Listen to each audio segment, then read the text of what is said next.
What was your guardian angel watching last night at 11:30? Not at Mass, not during the Rosary, not when the candle was lit and the prayer was formal and the words were exactly right. Last night, at 11:30, when the screen was bright and the room was dark and no one else was awake. That is the question I am asking you before we go any further, because everything I am going to show you in this video depends on whether you are willing to answer it honestly, not to me, but to yourself. I am Raymond, and I have been studying the documented letters of Padre Pio for close to 20 years.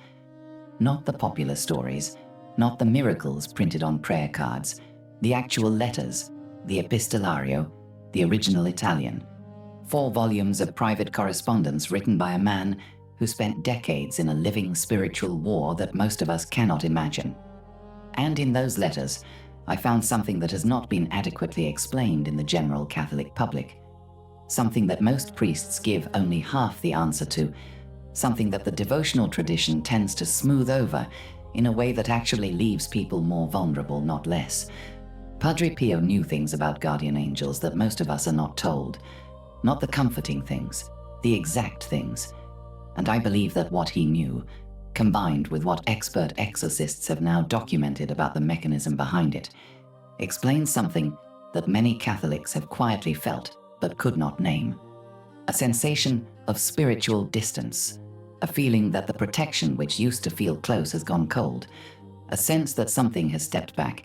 You have probably told yourself, "My guardian angel never leaves me." And you are technically correct, but technically correct and functionally accurate are not the same thing.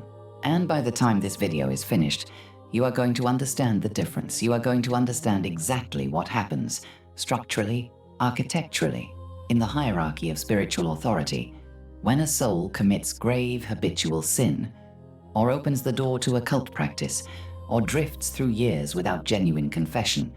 And you are going to understand what Padre Pio meant when he wrote, in the same letter where he told a spiritual daughter that her guardian angel never leaves her for whatever wrong she might do.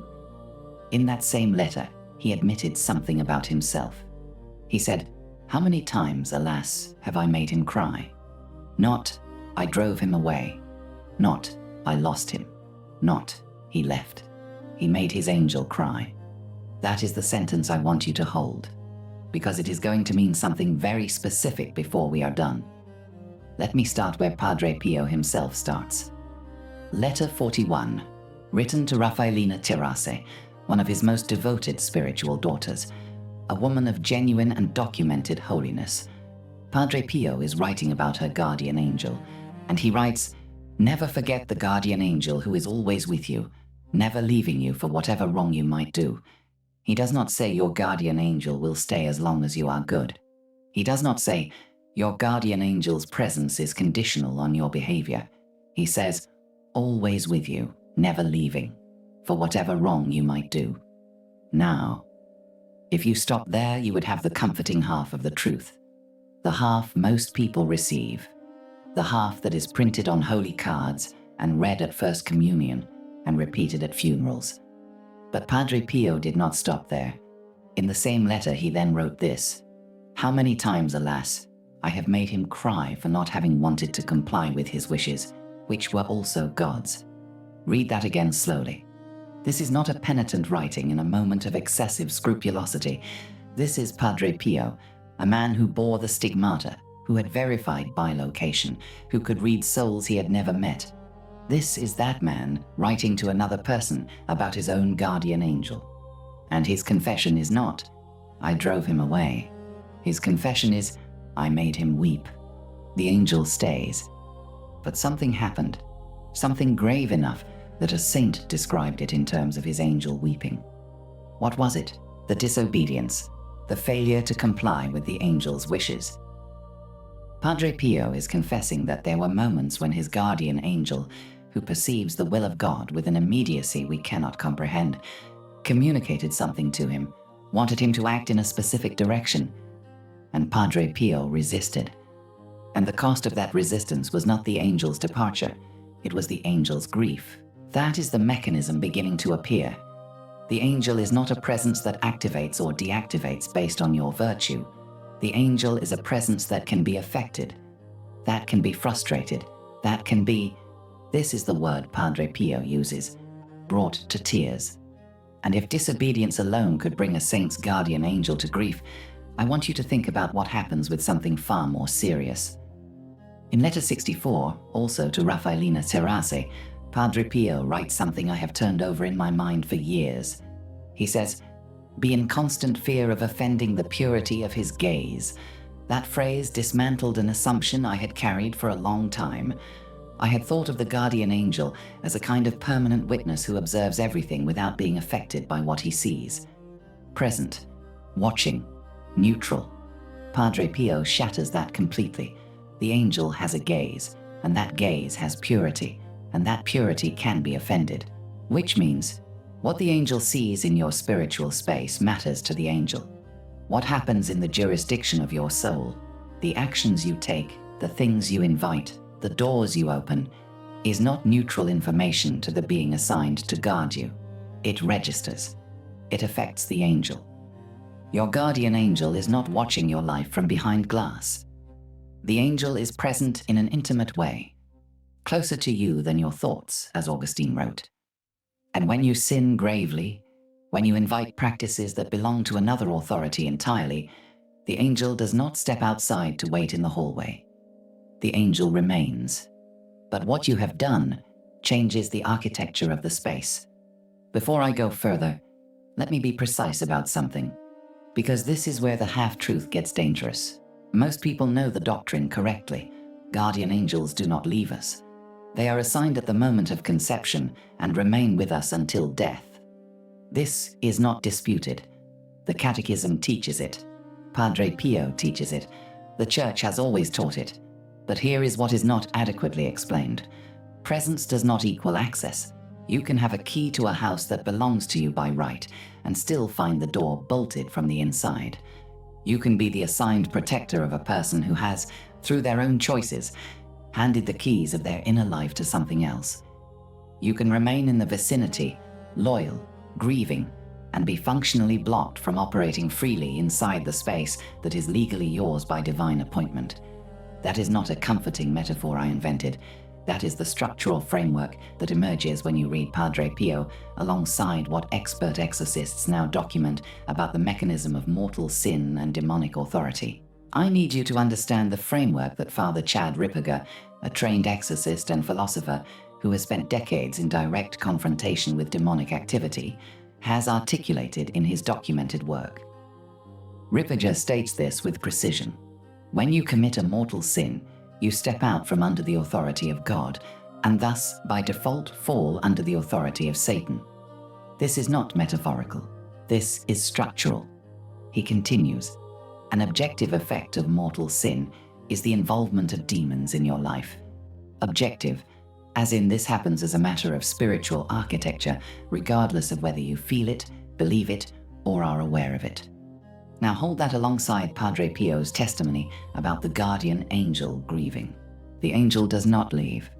But when you commit grave habitual sin, when you hand your spiritual jurisdiction repeatedly and knowingly to an authority that is not God's, you create a situation in which a demonic presence has what Ripperger calls legal standing in your life, a legitimate authority derived from your own choices, and your guardian angel, operating under the authority of God, cannot simply override that rival authority by force. The angel is not blocked by lack of power. The angel is blocked by the same divine order that gave you the freedom to make those choices in the first place. This is the exact mechanism. Your angel does not step back in disgust. That framing is imprecise. Your angel is structurally impeded from operating freely inside a soul that has invited a rival authority into its jurisdiction.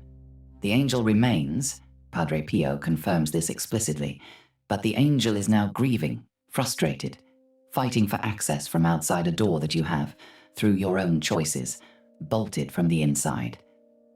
Ripperger also writes this: as people indulge in vices, they build a compatibility with one or another of these demons. Compatibility, not sudden possession. A gradual alignment through repeated choices between your soul and a demonic presence that feeds on that specific vice. Eradicate your vices, he writes.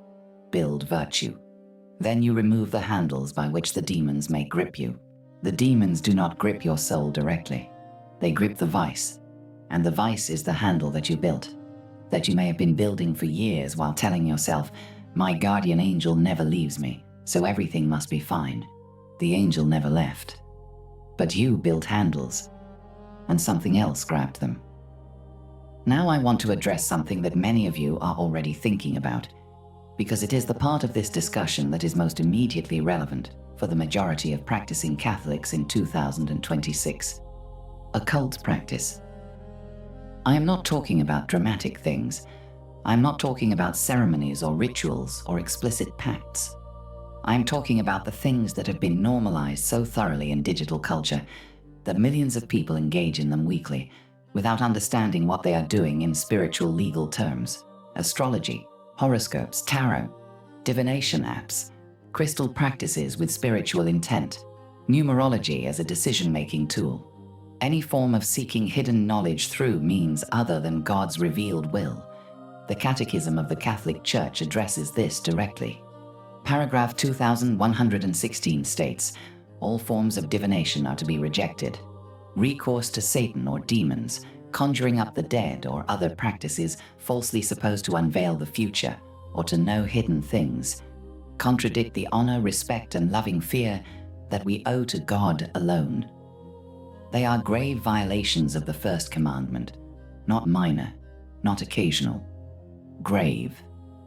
And in the category of occult practice, the Catechism explicitly names attempting to tame occult powers, wearing charms, and consulting horoscopes and astrologers. A Pew Research study from 2018 found that 29% of Catholic adults in the United States engage in astrology or New Age spiritual practice. Nearly 1 in 3. Not lapsed Catholics, active Catholics, people who attend Mass, who recite the Creed, who consider themselves practicing. And according to the CARA survey data from 2024, approximately 20% of weekly Mass attendees go to confession even annually, not weekly. Annually. I want you to hold both of those numbers at the same time. A significant portion of the people going to Mass every Sunday, receiving communion, returning to the pew, kneeling for the consecration, may be carrying unconfessed grave matter. And a meaningful fraction of them may also have active occult practices that they consider harmless entertainment. The guardian angel doctrine says, the angel never leaves. Ripperger's framework says, grave sin and occult practice create legal standing for demonic authority in your life. The combination of those two facts produces something that most Catholic preaching never directly names. Your guardian angel may be present and blocked at the same time. St. Basil the Great, writing in the 4th century before there was any cultural pressure to soften this, used language that has been quietly set aside in modern catechesis. Mortal sin, Basil wrote, puts the guardian angel into flight. Not abandonment, flight, driven back. Compelled to withdraw from close proximity by the presence of what the soul has invited. The distinction matters. A soldier who retreats under fire has not deserted. He has been driven back by superior hostile force that has occupied ground he is assigned to protect. He is still loyal. He is still fighting. But he has been forced out of the interior position. That is closer to what Basil is describing. The angel does not choose to go. The angel is displaced by what you have invited in from the intimate interior access that constitutes full operational protection. And the only way to restore the angel's full access is to remove what drove the angel out. Not by wishing, not by feeling sorry in a general way, by the specific, legal, sacramental act of revocation that the Church provides. Let me tell you about David. This was the mid-1990s. I was still teaching. A father came to me privately after class. David, a man in his early 50s, quiet, not the kind of person who asked for things. He said his teenage son had been going through something. The son had gotten deep into astrology. Horoscope apps were new then, and the son had them on every device he owned. Tarot cards had been found under the bed, not dramatically, just there, a regular practice apparently. And the son had said something to his father, almost casually. He said, "Dad, I don't feel watched over anymore. I feel alone." David came to me and asked, Is it possible that a guardian angel leaves? And I gave him the theologically correct answer. I said, no, they never leave. David looked at me for a long moment, not satisfied, not comforted, just quiet. And then he said, thank you, and walked out. I thought about that for years, because I had told him the truth. The angel does not leave. That is doctrine. That is what Padre Pio confirmed in letter 41. That is what the Church has always taught.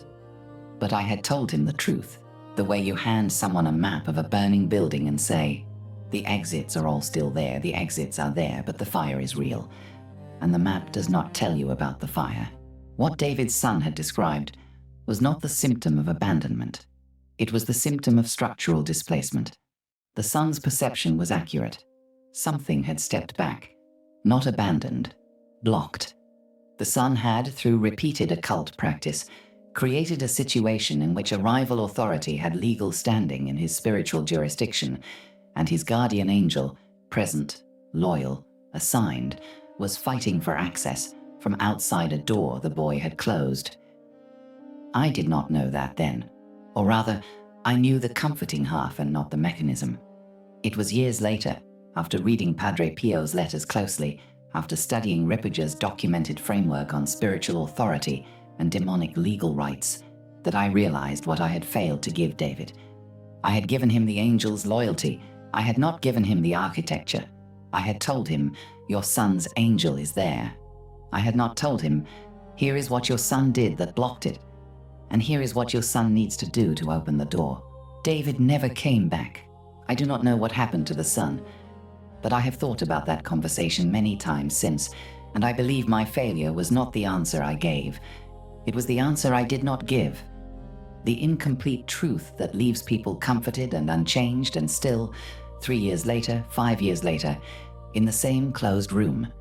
I am trying not to make that mistake again today. Here is what Padre Pio understood, that most of us are only beginning to articulate clearly. The guardian angel operates within a structure of authority, divine authority, descending. The angel is assigned by God. The angel acts under God's mandate. The angel's protective power flows from that divine commission. When the soul is in a state of grace, ordered rightly under God's authority, the angel has full operational access. The angel can act in the soul's life, transmit graces, intercept attacks, communicate warnings. Padre Pio experienced this directly. In letter 30 to Raffaelina Cerase, he writes that her guardian angel sometimes transmits to him the necessities of her soul, and then he, in his unworthiness, does his duty with Jesus on her behalf.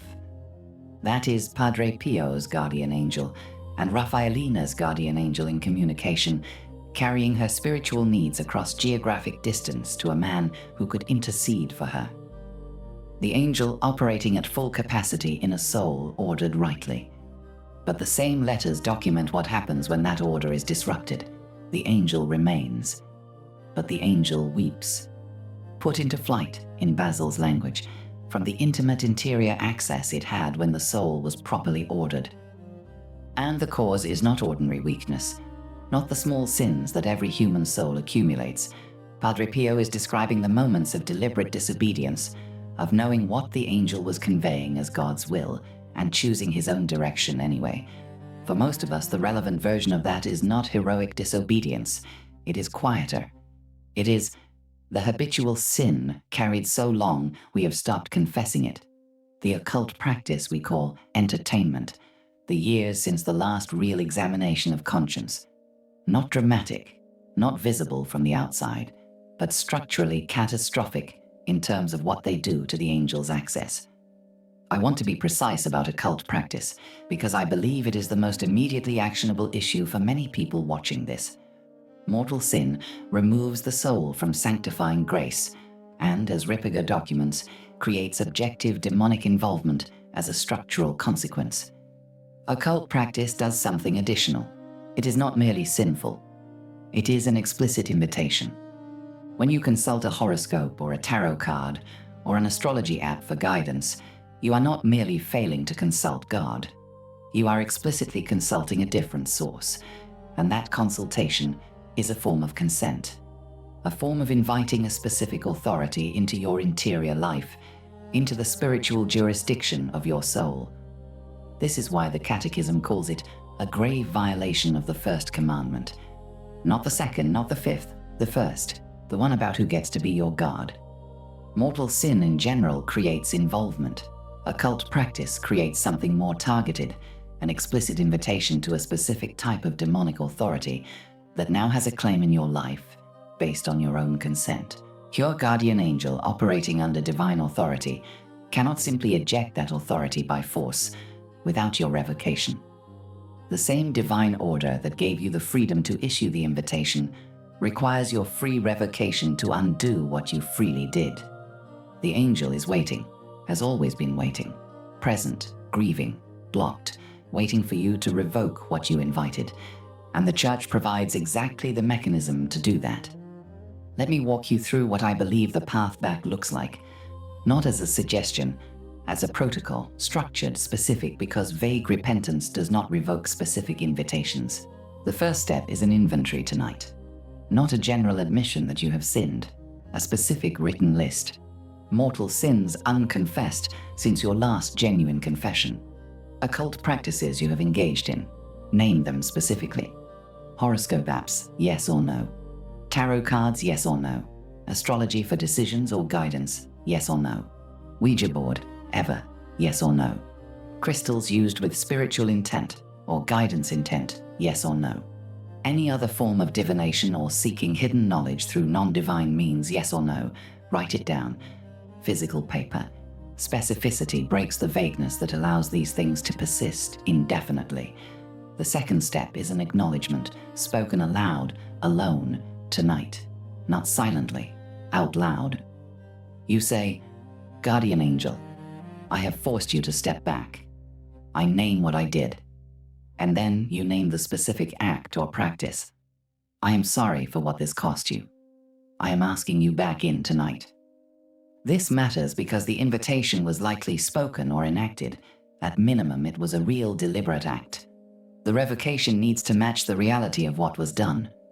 A thought is not sufficient. Spoken acknowledgement in the presence of your angel is the beginning of legal revocation. The third step is confession within 48 hours. Not eventually, not soon, 48 hours. Bring the list. Name everything by species and number. That means what it was and how many times. And specifically ask the confessor, "I am asking for revocation of any legal rights granted through these practices." Some confessors will be familiar with this language, some will not. That is fine. The sacrament operates regardless. But the explicit statement of intent to revoke legal rights is part of what you are bringing to the sacramental act.